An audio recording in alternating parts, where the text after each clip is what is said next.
आज हम बात करेंगे भारत के एक ऐसे वीर योद्धा की जिसका नाम सुनते ही साहस, स्वाभिमान और देशभक्ति की भावना जाग उठती है। ये कहानी है महाराणा प्रताप की, जिन्होंने अपने जीवन में कभी भी गुलामी स्वीकार नहीं की और आखिरी सांस तक अपनी मातृभूमि की रक्षा के लिए संघर्ष किया। बचपन से ही प्रताप बहुत बहादुर, मजबूत और स्वाभिमानी व्यक्ति थे। उन्हें घुड़सवारी, तलवारबाजी, भाला चलाना और युद्ध कला की शिक्षा दी गई। कहा जाता है कि वे बचपन से ही कठिन परिस्थितियों का सामना करने के लिए तैयार रहते थे। शरीर बहुत शक्तिशाली था। इतिहास के अनुसार वे भारी कवच पहनकर युद्ध करते थे और उनके हथियारों का वजन भी सामान्य सैनिकों से कहीं अधिक हुआ करता था। उस समय भारत में अकबर का शासन तेजी से फैल रहा था। कई राजाओं ने अकबर की अधीनता स्वीकार कर ली थी, लेकिन मेवाड़ एक ऐसा राज्य था जो अपनी स्वतंत्रता बनाए रखना चाहता था। महाराणा प्रताप का मानना था कि स्वतंत्रता किसी भी राज्य की सबसे बड़ी संपत्ति होती है, इसलिए उन्होंने कभी भी मुगलों के सामने झुकना स्वीकार नहीं किया। 1572 में उनके पिता उदय सिंह की मृत्यु हो गई। इसके बाद महाराणा प्रताप मेवाड़ के शासक बने। राजा बनने के बाद उनके सामने सबसे बड़ी चुनौती थी अपने राज्य की स्वतंत्रता को बनाए रखना। अकबर चाहता था महाराणा प्रताप उनकी अधीनता स्वीकार कर लें। उसने कई बार अपने दूत भेजे और समझौते का प्रस्ताव रखा, लेकिन महाराणा प्रताप ने साफ शब्दों में कहा कि वे अपने स्वाभिमान और स्वतंत्रता के साथ कोई भी समझौता नहीं करेंगे।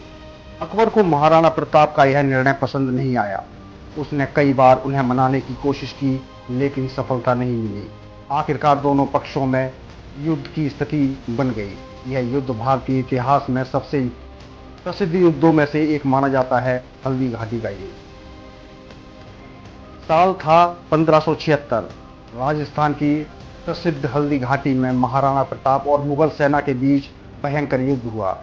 मुगल सेना का नेतृत्व मान सिंह कर रहे थे। मुगल सेना संख्या में बहुत बड़ी थी, जबकि महाराणा प्रताप की सेना अपेक्षाकृत काफी छोटी थी। महाराणा प्रताप के घोड़े का नाम चेतक था। चेतक केवल एक घोड़ा नहीं था, बल्कि महाराणा प्रताप का सबसे विश्वसनीय साथी था। युद्ध के दौरान चेतक ने अद्भुत साहस दिखाया। कहा जाता है कि चेतक ने महाराणा प्रताप को लेकर दुश्मन के हाथी पर छलांग लगा दी थी। युद्ध में चेतक गंभीर रूप से घायल हो गया था, लेकिन उसने अपने स्वामी को सुरक्षित स्थान तक पहुंचाया। एक गहरी नदी पार करने के बाद चेतक ने अंतिम सांस ली। महाराणा प्रताप ने अपने प्रिय साथी की मृत्यु से बहुत दुख जताया। आज भी चेतक की वफादारी और वीरता की मिसाल मिलती है। हल्दी घाटी का युद्ध निर्णायक नहीं रहा। महाराणा प्रताप जीवित बच गए और संघर्ष जारी रखा। मुगलों को तत्काल लाभ नहीं मिला, लेकिन वे महाराणा को पकड़ने में असफल रहे। यही कारण था कि मेवाड़ का संघर्ष समाप्त नहीं हुआ।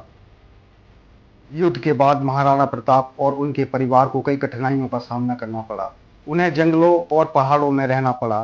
कई बार भोजन को भी कमी हो जाती थी। इतिहास की एक घटना में उल्लेख मिलता है कि उनके परिवार को घास की रोटियां खाकर गुजारा करना पड़ा। लेकिन इन कठिन परिस्थितियों में भी महाराणा प्रताप ने हार नहीं मानी।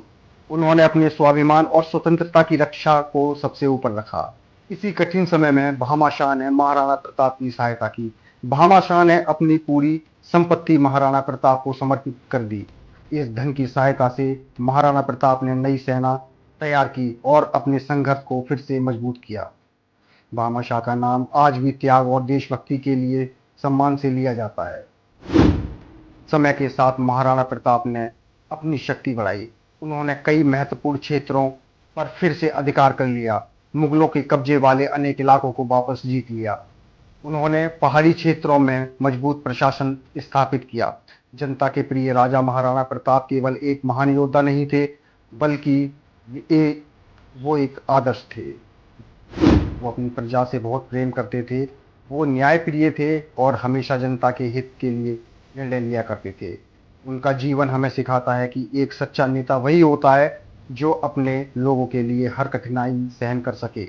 लगातार संघर्ष और कठिन जीवन के कारण उनका स्वास्थ्य कमजोर होने लगा। 19 जनवरी 1597 को महाराणा प्रताप का निधन हो गया। उनकी मृत्यु के समय भी उनका एक ही सपना था मेवाड़ की स्वतंत्रता और सम्मान। कहा जाता है उनके निधन की खबर सुनकर अकबर भी भावुक हो गया, क्योंकि वह महाराणा प्रताप की वीरता और दृढ़ता का सम्मान करता था। महाराणा प्रताप का जीवन हमें कई महत्वपूर्ण सीख देता है। सबसे पहली सीख, स्वाभिमान सबसे बड़ा धन है। दूसरी सीख, कठिन परिस्थितियों में भी हार नहीं माननी चाहिए। तीसरी सीख, सच्चा देशभक्त अपने देश और जनता के लिए हर बलिदान देने को तैयार रहता है। और चौथी सीख, जो सबसे महत्वपूर्ण है, सफलता हमेशा तुरंत नहीं मिलती, लेकिन लगातार प्रयास करने के बाद व्यक्ति को जरूर मिलती है और इतिहास उसे कभी नहीं भूलता। दोस्तों, महाराणा प्रताप केवल मेवाड़ के राजा नहीं थे, बल्कि वे साहस, त्याग और स्वतंत्रता के प्रतीक थे। हमें दिखाया कि परिस्थितियां चाहे कितनी भी कठिन क्यों ना हो, यदि हम मन में दृढ़ संकल्प कर लेते हैं और संघर्ष जारी रखते हैं, तो सफलता एक ना एक दिन जरूर मिलती है। आज भी उनका नाम भारत के महानतम वीरों में लिया जाता है और आने वाली कई पीढ़ियों में भी उनका नाम महानता के साथ लिया जाएगा और महाराणा प्रताप को लोग अपना प्रेरणादायक समझेंगे।